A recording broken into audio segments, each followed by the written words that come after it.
My name is Diana. I teach literature at a university in Yogyakarta, Java. I have a PhD. I have published 3 books and more journal articles than I can remember without looking at my CV. I have tenure, which in the Indonesian university system means something specific and important that I will explain when we get there. I am married. I have a daughter who is 7 years old and who recently informed me, with complete confidence, that she plans to become either a veterinarian or a professional dancer, and that she has not yet decided which is more important. I am telling you these things first because I think they matter for understanding the particular shape of my situation, which is different from the other situations you may have heard about on this channel. I am not in prison. I have not fled my country. I am sitting in my own home, surrounded by my own books, drinking my own tea, telling you about a faith that I have been living, carefully and quietly, for 3 years, and that I have told almost no one about. I want to be honest with you about something from the beginning. This testimony is incomplete. The story I am telling you does not have a resolution yet. I am in the middle of it. The thing that is coming, the conversation I have not had, the decision that is waiting, the moment when what I have been holding privately will have to become public in ways I cannot fully control, that thing has not happened yet. I am telling you the story from inside it, not from the other side of it. I think this might be the most useful kind of testimony for some people watching, because most people, when they are in the middle of their own hard thing, are not on the other side yet. They are where I am. And I want to tell you what it is like to be here, and what I have found that makes here navigable, and why I believe that what is coming, whatever form it takes, will also be navigable. So, let me tell you how I got here. Yogyakarta is the cultural heart of Java, the city of the Kraton, the Sultan's palace, of batik and wayang puppet theater, and gamelan music, and the specific layered syncretistic spiritual tradition that is sometimes called Javanese Islam, and that is different in texture and temperature from the Islam of Saudi Arabia, or Pakistan or Iran in ways that are significant, and that I think often go unappreciated by people outside the tradition. Javanese Islam is, and I say this as a scholar of religious narrative as well as a person formed by it, Javanese Islam is a tradition that has absorbed and integrated influences from Hinduism and Buddhism and animism and Sufi mysticism across more than 7 centuries, producing something that is recognizably Islamic in its core commitments, but that carries within it a capacity for spiritual complexity and paradox that more purely scriptural traditions sometimes lack. The great Javanese poets and mystics wrote about God in ways that are not easily categorized. They wrote about longing, about the soul's hunger for union with the divine, about the way that the love of God exceeds all doctrinal containers and spills out into everything. I grew up inside this tradition. My parents were moderately observant. They prayed, they fasted, they attended mosque on Fridays. They maintained the rhythms of Islamic practice with a sincerity that I respected even as a child. But they also maintained the Javanese cultural practices that existed alongside the Islamic ones. The Slamatan communal feasts, the respect for the carries, the ancestral dagger, as a spiritual object, the sense that the spiritual world was not neatly divided into permitted and forbidden, but was a rich, complicated ecology that required wisdom and care to navigate. My grandmother was the person in my family who most embodied this tradition. She was devout in a way that was entirely her own, deeply personal, deeply rooted, completely unconcerned with whether her practice aligned with the orthodoxy of any particular school of thought. I loved my grandmother. I think she is one of the primary reasons that, when I eventually encountered the Christian mystical tradition, it felt not foreign, not threatening, but like a different language saying something I had already heard in another language. She had prepared me for it, without either of us knowing it. I became a scholar of literature because I was, from childhood, a person to whom language mattered enormously. Not just as a means of communication, but as a form of knowledge. The specific kind of knowledge that only story and poem and metaphor can carry, that is not reducible to proposition or argument. I studied Indonesian literature, then post-colonial literature, then the intersection of religious narrative and literary form, which led me eventually, as serious scholarly inquiry into religious narrative tends to lead, to the texts themselves. The primary sources, the original languages, the documents that had produced the traditions I was studying. This is how I eventually ended up reading the Gospels as a scholar. not as a seeker, not initially. As a scholar investigating the narrative strategies of the earliest Christian texts. It was, in the beginning, entirely professional. My research focus, in the years leading up to my conversion, was on what I called in my academic writing, sacred narrative and epistemological rupture, the way that certain religious texts produce in their readers an experience of knowing that is different in kind from ordinary discursive reasoning. The way that a parable, or a poem, or a gospel can produce not just information, but transformation. I was studying this as a literary phenomenon. I was not expecting it to happen to me. I began reading the Gospels seriously as part of a research project on narrative Christology, the way that the character of Jesus is constructed across the 4 Gospels through different narrative strategies. I read them first in English, then in Greek, because I had learned New Testament Greek during my PhD for reasons related to an earlier project on Pauline rhetoric. I read them as primary texts, with the close attention that a literary scholar brings to a text she is studying professionally. And I found, as Emre Yilmaz found, though I would not know his story for years, that the internal consistency of the portrait was not what I expected from a constructed religious document. The literary coherence of Jesus across 4 different authors with 4 different rhetorical strategies and 4 different audiences was extraordinary. Not the coherence of a committee constructing a useful founding figure. The coherence of multiple witnesses attempting, with varying degrees of literary sophistication, to describe a person who had actually existed and who had been extraordinary in ways that none of them fully captured, but all of them were reaching toward. I published an academic paper about this. The paper argued, from a purely literary critical standpoint, that the Gospels had the texture of primary source witness literature, rather than of constructed mythological narrative. The paper was well received in my field. Several colleagues cited it. It had no effect on my personal faith at the time, because I had written it as a scholar, with the professional distance that scholarship requires. But you cannot maintain complete professional distance from a text forever.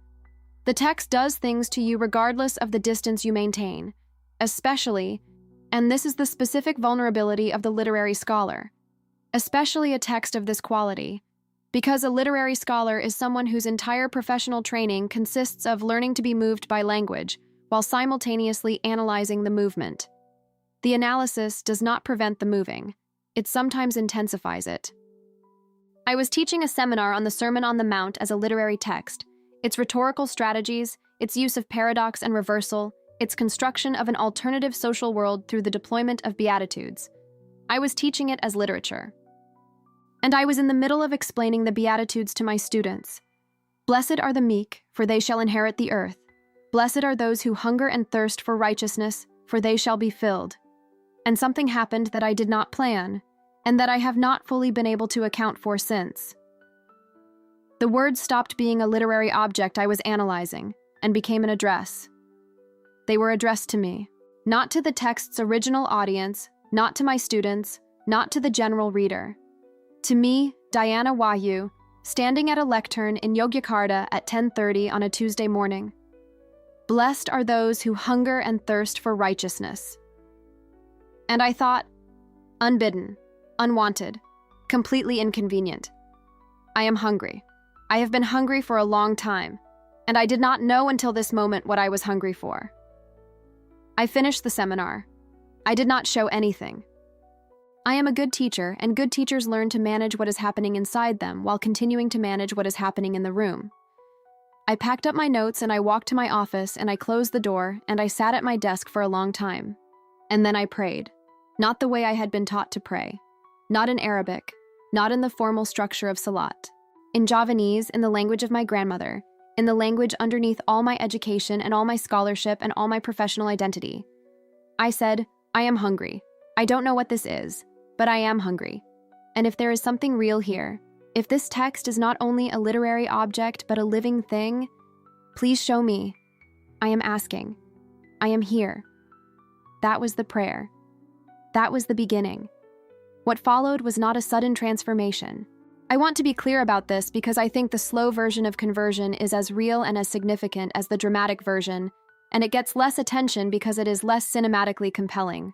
What followed was 3 years, and it is ongoing. The 3 years have not ended. I am still in them. Of slow, careful, quiet becoming. of a faith that grew in me the way that a plant grows in difficult soil. Slowly, with deep roots, close to the ground, not visible from a distance. I read everything. This is what I do when something matters to me. I read. I read the Gospels again, then the Epistles, then the Old Testament, then the Christian mystics, Meister Eckhart, Julian of Norwich, Thomas à Kempis, the Cloud of Unknowing. I read them with the same close attention I brought to my professional research. And I found, in the mystical tradition especially, the language that my Javanese grandmother had used, the language of longing, of the soul's hunger for union with God, of love that exceeds all doctrinal containers, finding its fullest and most precise expression in a tradition I had not expected to find it in. Julian of Norwich, writing in the 14th century, said, "All shall be well, and all shall be well, and all manner of things shall be well." She said this not from a position of easy circumstances. She was an anchoress who had received her visions during a serious illness, who lived enclosed in a cell attached to a church, who had looked directly at the suffering of Christ and at the suffering of the world, and who said, from inside that looking, "All shall be well." I read that in my office in Yogyakarta, and I thought, my grandmother would have understood this.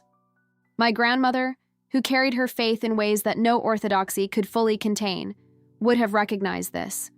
I began to pray every morning, not replacing my Islamic practice immediately. This is something I want to be honest about, because I think the gradual, overlapping, messy process of spiritual transition is more common than the clean narrative of, I stopped one thing and started another. For the first year, I maintained the forms of Islamic practice while also praying in the morning in the new way. I was not being dishonest. I was in transition, feeling my way through a change whose implications I did not yet fully understand. By the second year, I understood more of the implications. And by the third year, which is now, which is the present, which is the open-ended middle of the story I am telling you, I am a Christian in a way that I do not know how to be anything other than what I am. Something settled. Something that was forming gradually crystallized, and what crystallized is real and is mine, and I would not trade it. What I have not done is told anyone. I want to talk about my husband, because he is the most important part of what I have not told, and because I cannot tell this story honestly without talking about him. His name is Rafi. He is a civil engineer. He is a good man, genuinely, specifically, not just because he is my husband good. He is patient and funny and takes our daughter's future career aspirations with complete seriousness. He is Muslim in the moderate cultural way that most educated urban Javanese Muslims are Muslim. He believes in God. He observes Ramadan with real sincerity. He is not doctrinaire about anything. He is not interested in anyone else's faith as a matter of judgment or control. He has never asked me about my faith in the years we have been married because he has assumed, reasonably, that my faith is the faith we share. I love my husband. This is not complicated. I love him clearly and specifically, in the way that you love a person you have chosen to build a life with, and who has proven, year after year, to be worth choosing again. I am not in a marriage I want to leave. I am not longing for escape. I am in a marriage that I value profoundly, and that is the context for the hardest thing I am currently facing, which is, how do I tell the person I love most the thing that would change everything between us? In Indonesian law and in the social reality of Javanese Muslim community life, a Muslim woman cannot be married to a non-Muslim man. The marriage contract, nikah, is a religious contract, and its validity depends on both parties being Muslim. If I formally declare my conversion to Christianity, the legal and social implications for my marriage are significant. Not necessarily fatal. There are ways that couples navigate this in Indonesia, some of them formal, some of them informal, some of them involving the specific Indonesian capacity for pragmatic ambiguity that has allowed a remarkably diverse society to function. But it would change things. It would require decisions that neither Rafi nor I have been asked to make yet. I have not told him because I am afraid. I want to be honest about this rather than making it sound more noble than it is. I am afraid of what the telling will do to the marriage. I am afraid of losing the specific ordinary goodness of the life we have built. I am afraid of Rafi's face when he understands what I am telling him, and I cannot predict what that face will look like, and the not knowing is a kind of fear that I carry every day. I am also, And this is the part that is harder to say. Also waiting. Waiting for the right moment, the right words, the right understanding of what I am actually going to say. I have rehearsed the conversation in my head hundreds of times. Each version is different. None of them ends clearly. I am still, 3 years in, waiting for the version that I can actually have. I know intellectually and theologically that the waiting cannot be permanent, that a faith that cannot be spoken is incomplete, that the integrity of what I have found requires, eventually, speaking it. I know this. I am not waiting because I think silence is sufficient. I am waiting because I have not yet found the courage that speaking requires. And I believe, that the courage will come, but it has not come yet. I need to stop here because I think some of you are watching this and feeling seen in a way that is uncomfortable. You are in the middle of something you have not told the person closest to you. Maybe it is faith. Maybe it is something else. Maybe you are carrying something real and important and true, and you do not yet have the words or the courage or the right moment to say it out loud to the person who most needs to hear it. I want to say, I am with you. I am in that place right now, not behind it. And what I want to tell you, what I am learning imperfectly in the middle of this, is that the God I found does not require you to have the courage before He shows up. He is present in the waiting. He is present in the not yet. He is building something in the waiting that could not be built any other way. Stay with me and I will tell you what I mean. Let me tell you about my professional situation, because it is its own complicated layer. Indonesia is the largest Muslim-majority country in the world. Approximately 230 million Muslims out of a total population of around 270 million. Indonesian Islam has historically been characterized by a moderation and a pluralism that distinguishes it from more rigidly orthodox traditions, a fact that is connected to the specific history I described earlier, the centuries of Javanese Islam with its syncretistic capacity and its Sufi influences. Indonesia has the Pancasila, the 5 principles that form the philosophical foundation of the Indonesian state, which explicitly includes belief in the one God, without specifying which God, and which has provided the constitutional basis for a religiously diverse society that has functioned, with ongoing difficulty and imperfection, for more than 70 years. And yet Indonesia is also a country where religious identity carries real social and institutional weight. In the university system, religious identity is on your official records. In many contexts, your religion is known, is relevant, is part of the social fabric of professional life. A conversion, especially from Islam to Christianity, which carries specific historical and political freight in a country where the relationship between the Muslim majority and Christian minorities is not without tension. A conversion is not a private matter in the way that it might be in a more religiously indifferent social context. My department head, I will call him Professor Suharto, which is not his name. Professor Suharto is a man I have worked alongside for 12 years. He is intelligent and politically skilled and has been, on the whole, a supportive colleague. He knows that I have been doing research that engages seriously with Christian texts. He knows that I have attended, in the past 2 years, several academic events hosted by Christian theological institutions. He has not asked me directly about my faith, but he is not a stupid man, and I think he has a theory. Several months ago, he called me into his office and asked, with the specifically Indonesian oblique politeness that allows important things to be communicated without being stated directly, whether I was finding the research direction personally demanding. I said that I found it intellectually stimulating. He nodded and said that the university valued my contributions and hoped that I was maintaining the appropriate balance in my engagements. I said that I always did. We both understood that we had had a conversation that neither of us would acknowledge having had. I have tenure. This matters. Tenure in the Indonesian university system is not a guarantee against all professional consequences. It does not protect against everything, but it provides a degree of institutional protection that I would not have without it, and I am grateful for it in a way that I was not, before all of this, particularly grateful for. My students, many of them, especially the literature students who take my courses, know me as a professor who engages seriously with religious texts from multiple traditions. This is, in Indonesian academic culture, unusual but not unknown. A few of them have asked questions that suggest they are curious about my own position. I answer carefully. I teach the texts. I am a teacher and a scholar before I am a witness, in the public context of the university. This is not cowardice. It is a judgment about context, about what the university is for and what my responsibilities within it require. But it is also, I admit, partly protection. And I know the difference. I want to tell you what I have found in the waiting, because I think the waiting is not only loss, the waiting is also something. I have found, in 3 years of a faith held privately, a quality of interiority that I did not have before. A life inside the life. Something happening beneath the surface of the days that is not visible from the outside, but that changes the texture of the days from the inside. I pray every morning before anyone in my house wakes up. I sit at my desk in the early dark with a cup of tea, and I pray and read, and the 30 or 40 minutes of those mornings are the most alive part of my day. Not because the rest of my day is not alive. I love my work, I love my husband, I love my daughter. But because in those 30 minutes there is a quality of presence that is different from anything else.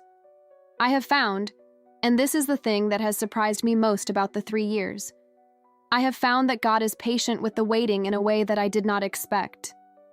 I expected, when I realized that I was going to have to eventually tell Rafi and eventually navigate the institutional situation, that the expectation of that would create a pressure, a demand. Say something, do something, resolve this. And instead what I have found is something more like, I see you. I see what you are holding. I see the specific shape of the courage you are going to need, and I am building it in you while you wait. Take the time that is needed, but do not mistake the waiting for a destination. That last part, do not mistake the waiting for a destination, is something I have had to return to regularly, because the waiting is comfortable in its own way. The private faith is easier than the public one. The undisturbed marriage is easier than the marriage that has been required to navigate a difficult truth. The institutional stability is easier than whatever would follow institutional disclosure. There is a temptation to let the waiting become permanent, to mistake the management of a difficult situation for the resolution of it. I know that the waiting is not a destination. I am not there yet, but I know it. I have also found in the waiting community, of a specific and limited kind. There are, in Indonesia, communities of converts from Islam who practice in various degrees of openness or hiddenness, depending on their circumstances. I found some of these communities through careful online searching, then through personal connection that built slowly over months. I have a small group of people, 3 women and 1 man, all of them in situations similar to mine, all of them navigating faith and professional life and family in ways that require great care, whom I meet with when circumstances allow. We meet in ordinary contexts, coffee, a meal, the kind of gathering that does not call attention to itself. We pray together when it is safe to do so. We are, for each other, the evidence that this is real and that we are not alone. One of these women, a woman I will call Sidi, became a Christian 5 years before me. She is further along in the story than I am. She has told her husband. She has navigated the institutional complications. She has been through the versions of the conversation I have not yet had. She is not entirely on the other side. The situation in Indonesia does not have a clean other side. It has an ongoing negotiation. But she is further along. And what she has told me, more than once, in various forms is, it is possible. The conversation is possible. The marriage can survive it. Not unchanged, not the same marriage, but survive it and become something more honest. Something built on the full truth of who you both are. I hold that. I am building toward that. I am not there yet, but I am going. I want to say something about Indonesia, about the specific gifts that growing up in Java gave me, and about how those gifts have shaped the faith I have found. Java is one of the most beautiful places on earth. I say this not from provincial loyalty. I have traveled widely, and I have seen other beautiful places, and Java is beautiful in a way that I believe is objectively recognizable, rather than merely familiar.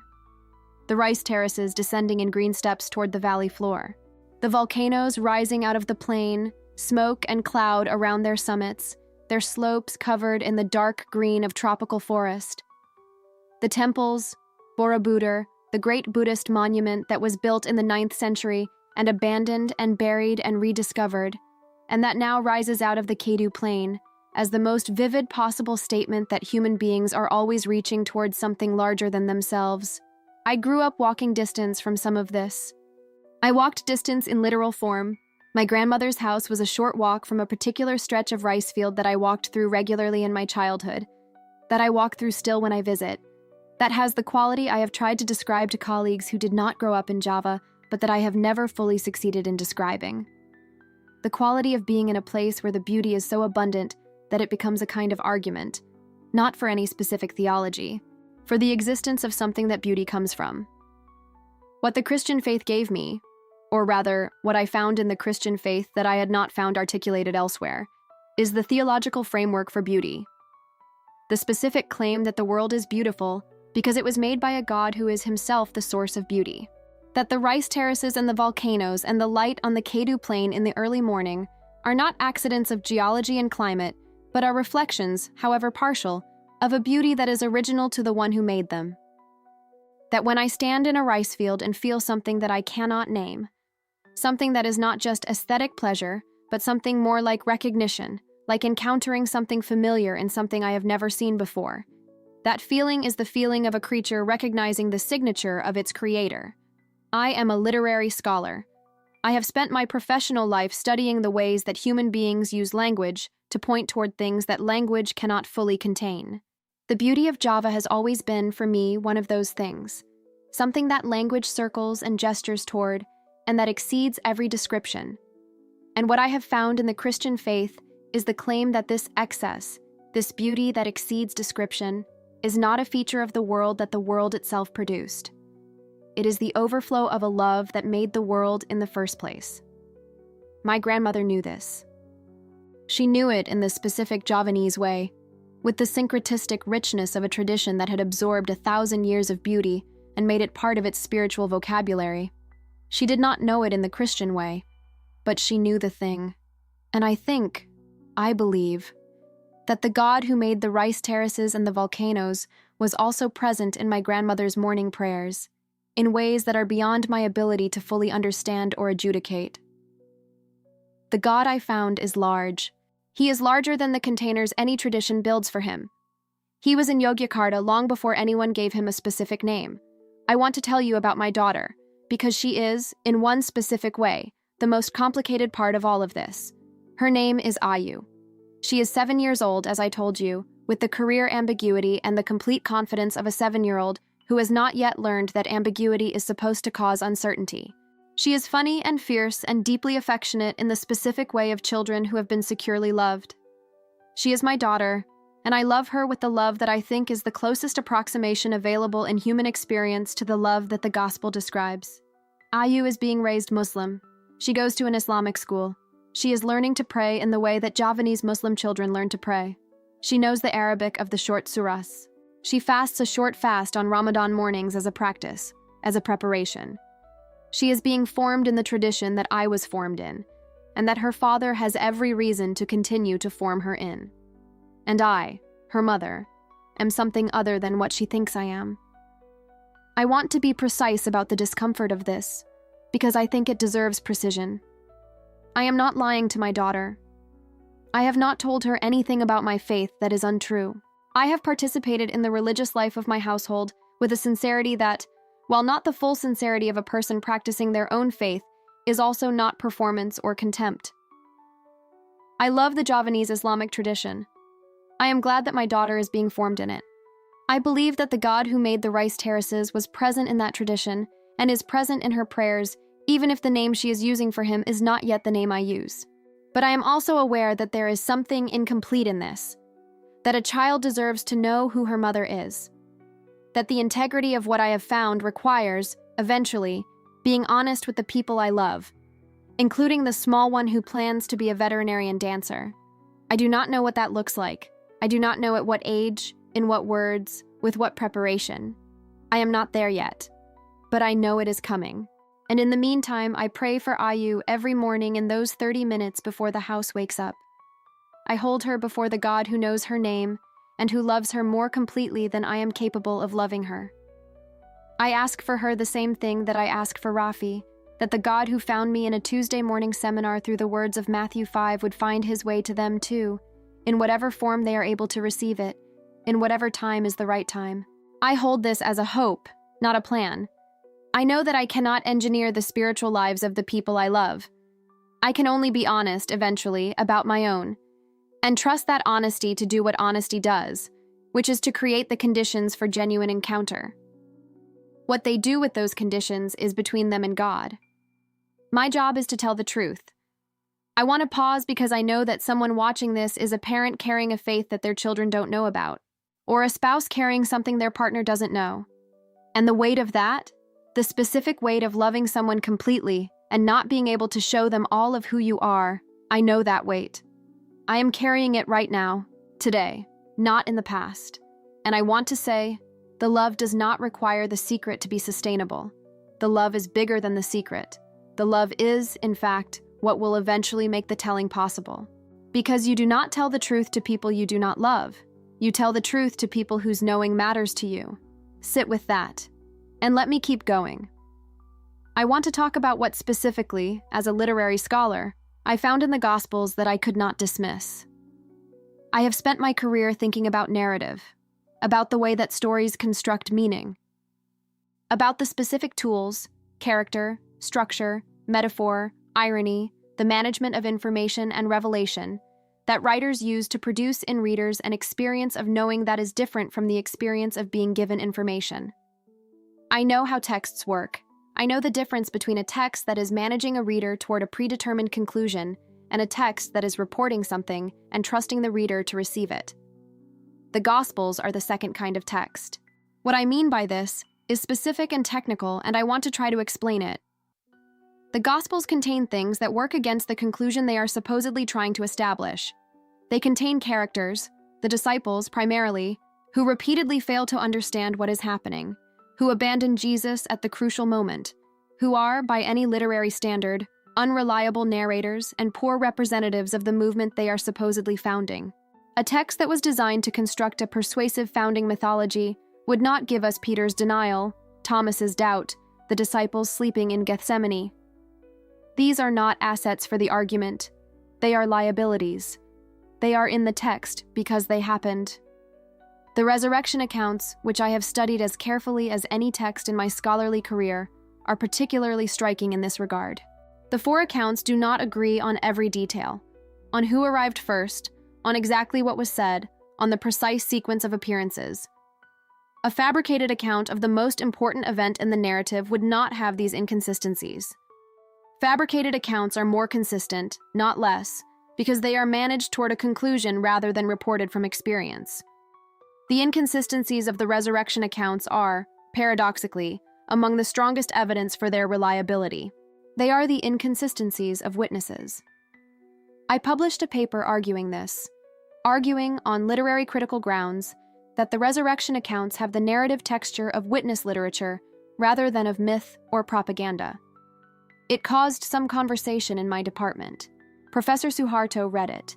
He came to my office afterward and said, in the oblique way that important things are communicated, that he found the argument interesting. I said that I found the evidence compelling. We looked at each other.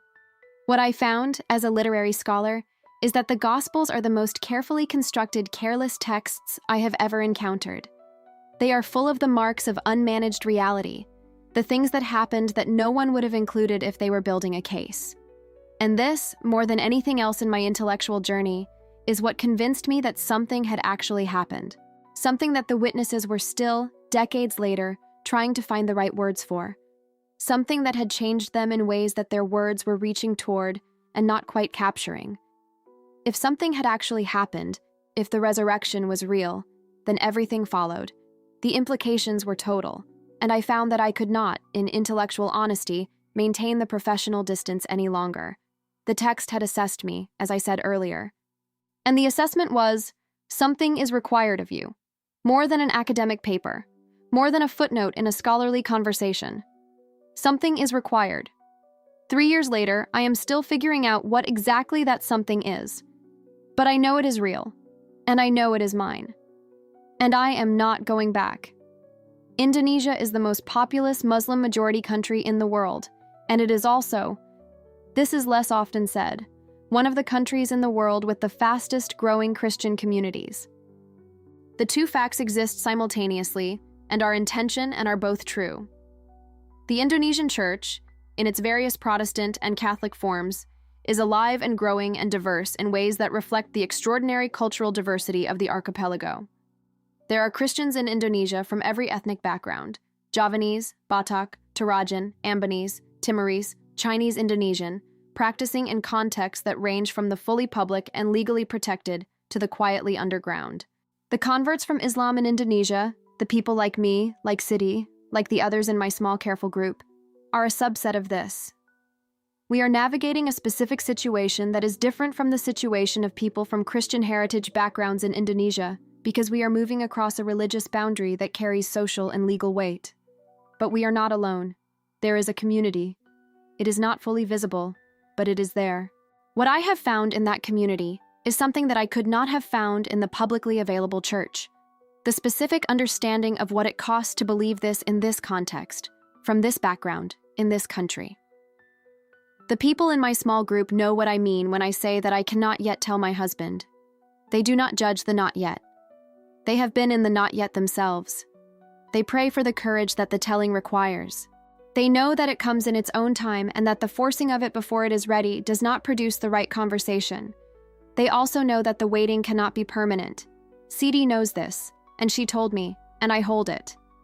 The faith that cannot be spoken is incomplete. The integrity of what I have found requires eventually speaking it. This is the tension I live in, the not yet of the waiting and the knowledge that the waiting must end. I am in that tension today. I will be in it tomorrow. I am trusting, imperfectly, with much returning to the starting point, that the God who is patient with the waiting is also moving in the waiting toward the moment when the waiting ends. I want to speak to the academics watching this. The scholars, the researchers, the people who have spent their professional lives in the business of careful, evidence-based, critically rigorous inquiry.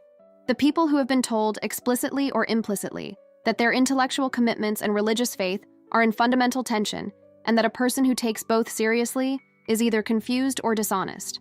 I want to tell you that this is false. Not as a general reassurance. I have spent 3 years examining the specific relationship between my scholarly training and my faith. And I can tell you with scholarly precision that the relationship is not one of tension, but of deepening. My training as a literary scholar made me better able to read the Gospels seriously, not less able. My capacity for critical analysis did not prevent me from finding what I found. It clarified it. The intellectual journey and the spiritual journey have not been in competition. They have been the same journey, viewed from different angles. The specific gift of academic training, when applied to the Gospels, is the ability to hear what the text is actually saying rather than what you expect it to say or what you have been told it says. Good reading requires the willingness to be surprised. Good scholarship requires the willingness to follow evidence where it leads, rather than to the predetermined conclusion. When I applied those skills to the Gospels, without the apologetic agenda of a person trying to defend a conclusion already reached, but also without the reductive agenda of a person trying to demonstrate that the conclusion is impossible, what I found was a text that held up under the most rigorous reading I could give it. That was in fact more interesting and more credible the more carefully I read it. If you are an academic who has not read the Gospels as primary texts, as documents to be read with the same seriousness you would bring to any important primary source material in your field, I want to suggest that you do. Not as an act of faith, as an act of scholarly honesty. Bring your training, read carefully, be willing to be surprised, and then decide what you think. The text is not afraid of your rigor. It has survived 2,000 years of rigorous reading. It will survive yours. Let me tell you about the 30 minutes before the house wakes up. I set my alarm for 5:15. This is earlier than anyone else in my household needs to be awake. And the house at 5:15 in the morning has a specific quality. Quiet but not silent. The sounds of the neighborhood beginning to stir. The call to prayer from the nearby mosque moving through the air. I have always loved the call to prayer. I love it still. I hear it differently than I used to. I hear it now as the call of a neighborhood reaching toward God, imperfectly, in the only language it has been given. And I think the God I found hears that reaching even when the language does not fully name him. This is my Javanese grandmother's influence in me, and I do not want to lose it. I sit at my desk. I make tea first. This is not spiritual practice. This is just who I am. I cannot pray without tea. I sit with the tea, and I open to wherever I am in the Psalms, which I have been reading through slowly for 2 years, and which I never finish because I always have to go back and read certain ones again. Psalm 139 most often. Where can I go from your spirit? Where can I flee from your presence? The answer the psalm gives is nowhere. Nowhere in the created world is outside the reach of this presence. Not the height, nor the depth, nor the darkness, nor the light. Not a rice field in Java. Not a university office in Yogyakarta. Not the before-dawn desk of a woman who is keeping a secret from the people she loves. He is there at 5:15. He is there when I pray for Rafi, by name, with the specific prayers of a woman who loves her husband and does not want to lose him, and who is trusting that the God who pursues also knows how to prepare a man for a difficult conversation. He is there when I pray for Ayu, who is asleep in the next room, who will wake up in 2 hours and come into the kitchen and be her fierce small self and have no idea that her mother has been praying for her by name for the past 2 hours. He is there when I pray for the courage that I do not yet have, the courage for the conversation that is coming, and when I say, I know it is coming. I know I am not supposed to stay in the waiting. Build the courage in me. I am asking. I am here. This is the prayer I pray every morning. And then the house wakes up, and I make breakfast, and I am a wife and a mother and a professor and a careful keeper of a faith that the people around me do not yet know is mine. And I trust, imperfectly, with much returning, that the God who is there at 5:15 is also there in the rest of the day, holding what I am holding, building what needs to be built, moving toward the moment when the waiting ends. This chapter is for you, the person watching who is in the middle of their own version of this. Not behind it, not on the other side, but in it. The person who has found something real and cannot yet fully say it out loud. The person who is waiting for courage. The person who loves people they have not yet told. The person who is managing an incomplete situation and who sometimes wonders whether the management is wisdom or avoidance. I am with you. I am not speaking to you from a position of resolution. I am in the same place. What I want to tell you, what I am learning, imperfectly, in the middle of this, is several things. The faith is real even when it is private. The God who found you in the specific circumstances of your specific life, including the circumstances that make the telling complicated. He is not withholding himself from you until you have resolved the complications. He is present in the complications. He is working in the complications in ways you cannot see. The private faith is incomplete, but it is not nothing. It is a beginning. Beginnings have their own dignity. The waiting is not the same as avoidance, but it can become avoidance. Only you know which one yours is. I think I know which mine is, most of the time. On the days when it feels like wisdom, when it feels like the patience that is building something, I trust it. On the days when it feels like avoidance, when the comfortable management of the situation starts to feel like the goal rather than the preparation, I take that to my 5:15 prayer and I say, I know. Help me not to mistake the waiting for a destination. The courage comes. This is what City told me and what I am trusting even though I have not yet experienced the full version of it. The courage comes, not before it is needed. That is not how courage works. Courage arrives in the moment it is required, when you have done the preparation that makes the moment possible. The preparation is the waiting. The preparation is the 5:15 prayers. The preparation is the small group that holds you and the careful reading and the slowly deepening knowledge that the ground holds. The courage is being built in the waiting. It is not ready yet, but it is being built. And the God who is building it is not in a hurry. He is patient in ways that exceed our impatience with ourselves. He is not standing at the edge of our not yet with a stopwatch.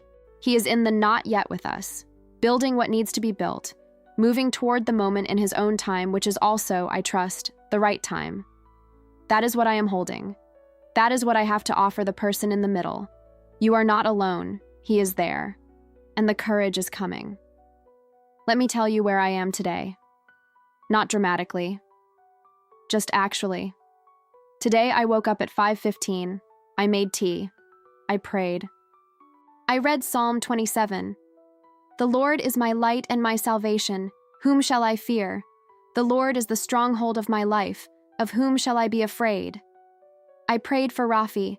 I prayed for Ayu. I prayed for the courage I don't yet have. I prayed for Sidi and the others in my small group. I prayed for the people I will never meet who are watching this testimony and who are in the middle of their own versions of the middle. Then the house woke up. Ayu came into the kitchen and announced that she had decided that being a veterinarian dancer was actually possible, and that she had thought of a way to do both, which involved dancing while operating on animals.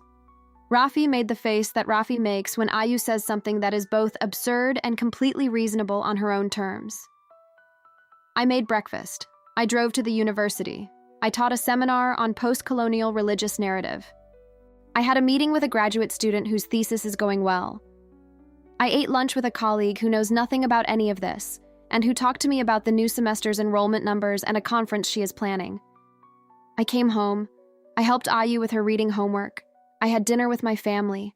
And underneath all of it, underneath every ordinary hour of an ordinary day, the same thing that was there at 5:15, the same presence, the same ground, the same patient, unhurried, completely reliable presence that does not require the circumstances to be resolved in order to be real.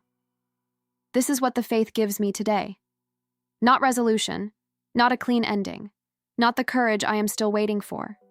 Today it gives me, He is there. He is there in the 5:15. He is there in the teaching and the meetings and the lunch with the colleague who doesn't know. He is there when Ayu dances around the kitchen while I make dinner. He is there when Rafi and I sit together in the evening, and I love him and cannot yet tell him the full truth of who I am. He is there, and all shall be well. I do not know yet what form the wellness will take. But Julian of Norwich said it, and she was not speaking from easy circumstances, and I believe her. All shall be well, and all shall be well, and all manner of things shall be well. That is where I am. That is what I have to offer. My name is Deanna Wahyu. I am 38 years old. I live in Yogyakarta, Java. My story is not finished. I am in the middle of it, and the ground holds. Before I go, I want to say something to you directly. If you are watching this and you are in the middle of your own not yet, your own 5:15 in the dark, your own carefully held faith, your own waiting for the courage, I see you. He sees you. You are not invisible just because your situation is not resolved. And I want to ask you one thing. Find one person who is safe, who can hold what you are carrying, who will not require you to have resolved it before they will sit with you in it. It does not have to be a church community. It does not have to be a pastor. It can be one person like Sidi, someone who is a little further along in their own version of the middle and who can say, I know, I was there, the courage comes. You do not have to carry this alone. The secret is yours to keep until the time is right. But the loneliness is not required. Find the one person. Subscribe to this channel if these stories are giving you something. Share this one with someone who is in the middle. They will know who they are. My name is Diana. My story is not finished, and that is okay.